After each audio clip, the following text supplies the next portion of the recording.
स्थानिक स्वराज्य संस्थेतून निवडून देणाऱ्या विधान परिषदेच्या जागेसाठी यंदा जळगावातील मोठी चुरस निर्माण झाली आहे.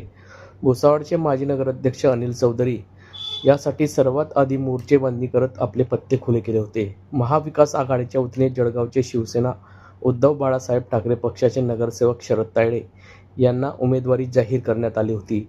अगदी उमेदवारी अर्ज भरण्यासाठी एक दिवस उरला असताना रात्री उशिरा भाजपचे नंदकिशोर महाजन यांना उमेदवारी जाहीर करण्यात आली होती.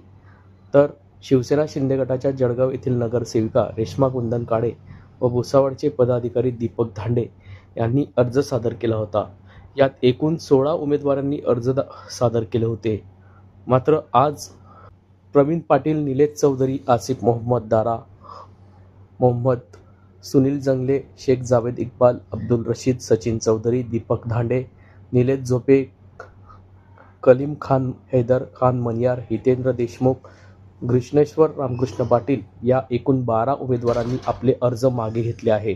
तर भारतीय जनता पार्टीचे नंदकिशोर महाजन, महाविकास आघाडीचे उद्धव बाळासाहेब ठाकरे पक्षाचे शरद तायडे, अपक्ष उमेदवार अनिल चौधरी आणि शिवसेना शिंदे गटाकडून बंडखोरी करत अपक्ष उमेदवार रेश्मा काळे असा हा सामना होणार असून एवढी चौरंगी लढत ही जळगावमध्ये बघावयास मिळणार आहे.